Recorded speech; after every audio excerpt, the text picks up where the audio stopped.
Welcome to Fun is Fundamental. I'm Lelania. In this podcast, we will explore the importance of fun and how it defines us as humans. Weekly, I will participate in an activity and talk about my experiences and the reasons why it is fun, or maybe not so fun. I hope to inspire all of you to pursue more fun in your daily life as well.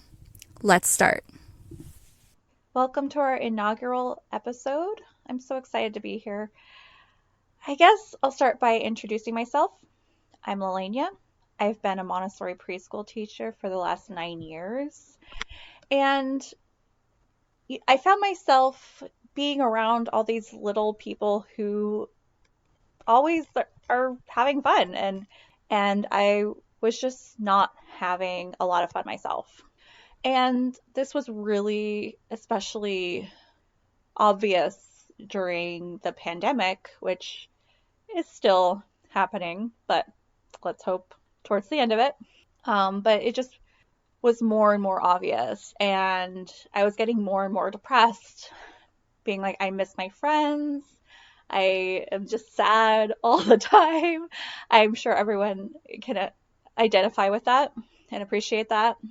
You know, I was definitely pandemic good. I've been lucky enough to keep my job and have a roof over my head, and no one that I'm close to has died from coronavirus, so I consider myself extremely lucky, but it doesn't mean that I'm not also sad, right? So a month ago, 2 months ago, I don't know, when I just had this idea, and I was like, you know what, I need to pursue more fun. And I look around and I see all these other people not really having a lot of fun in their lives. And I think it's kind of an epidemic of people always hustling, always working, always doing the things that they're supposed to do and not having fun. And it is extremely important that we have fun, because it's what it means to be human partly is having fun. We obviously need to survive. The purpose of life part of it is fun. And if you don't play, it, causes depression and things like that. My goal, my hope is that people can take some of the ideas and really challenge themselves to find more ways to play. I decided I made a list of all these different activities that would be fun or playful or, things like that. And, obviously play is different for everyone. So there are things on my list that I'm like, I don't really know how I feel about doing that, but I'm going to try it anyway partly because I am a nervous, scared, worrying kind of person, and it has affected my life in a not positive way. So I want to push myself to do things that are uncomfortable for myself. So that's also part of the goal. And I hope that anyone who is anything like me will hopefully see my example of, just going for it and doing things that scare them, and mostly you'll be okay. I don't think I'm going to jump out of an airplane. I'm just going to be honest, because everything about that just seems terrifying. But obviously it's not just like reading a book to jumping out of an airplane. There is a lot in between. So obviously I will do things that are uncomfortable for me, but are not something that's going to risk my life necessarily. So I hope that there is a nugget there for everyone if you are needing more fun in your life. In Dr. Stuart Brown's book, Play, How It Shapes the Brain, Opens the Imagination, and Invigorates the Soul, he talks about play as a state of mind. It doesn't really matter what you're doing. It doesn't really matter where you are. It's where your mind is. And you need that time to just let your mind flow. he talks about how there are certain aspects that make something play. So for one thing, it's individual. It could, for anyone, it could be something different. It's a natural thing. We all naturally play.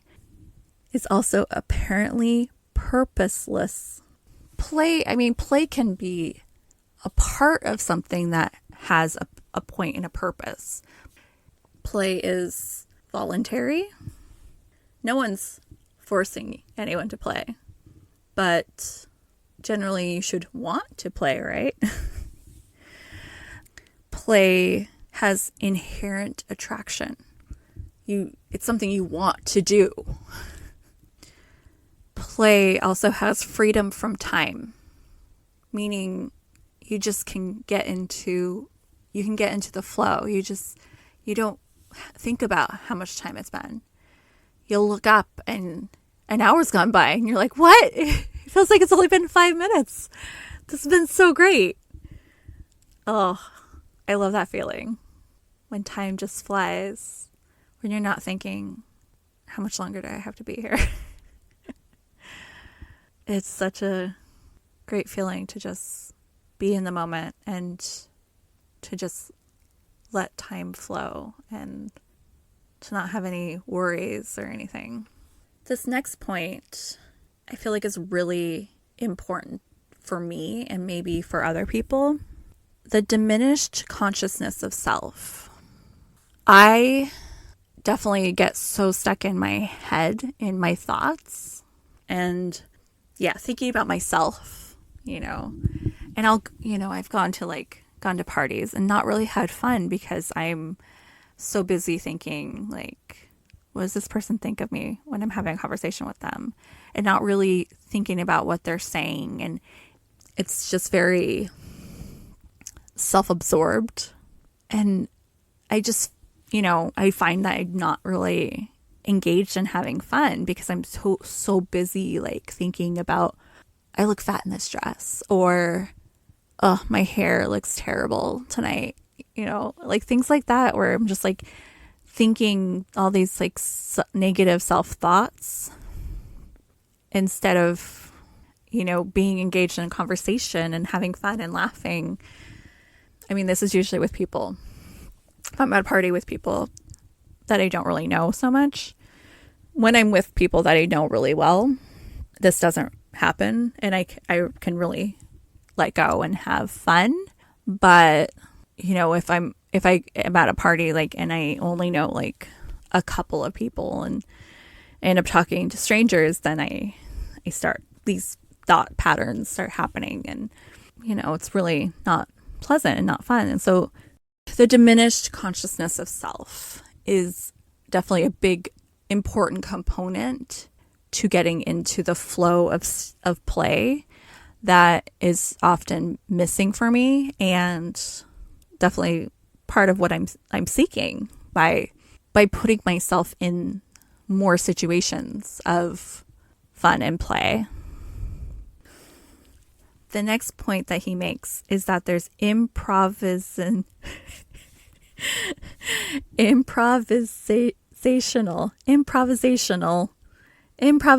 potential. That's a hard word to say. So I guess that one's pretty self-explanatory. It can go any direction that you want it to go. You can be, at the park and you're playing dodgeball, but then you just, can go run off and start doing cartwheels. That's fine. You have fun. You do what you want. And the last point of what Dr. Stuart Brown considers to be play, the components that make up play, is the continuation desire. I feel like this one's self-explanatory too. You want it to go on forever. The reason that go home at 5 a.m. after a night out with your friends is because you want it to last forever. It makes so much sense. I some nights you just never want to end because it's so great, but they have to end, obviously. You gotta go to sleep. Your human body can only take you so far. Sometimes I feel so, cheated's not the right word, but it's like in this, you don't have to be a religious person, obviously. I'm just, I'm using I'm going to use the word soul just because it's kind of just a word that kind of makes sense to us for what I'm trying to say. It's just, we have these limitless souls. Like, we feel like there's all this potential and possibilities in our bodies and in our hearts, and it's like, it feels like it could go forever. But we're stuck in these bodies that need so much and so you have to like stop and take care of this body. But sometimes you just want to go, go, go. All right. So we now have established what the state of mind of play is. All right. I want to close out this episode with a quote by Eleanor Roosevelt that I feel like really encompasses what I want from the podcast and what I hope that you all get from it. What I want for the whole world. The purpose of life is to live it, to taste experience to the utmost, to reach out eagerly and without fear for newer and richer experience. I hope that this podcast inspires some of you to reach out of your comfort zone and to reach for more out of your life than just going to work and paying your bills and going to the gym. That you will be more present in your life. So I'll see you next week with the first experience. And I hope that you all have a wonderful week and you go out and do something fun. See you next week. Bye.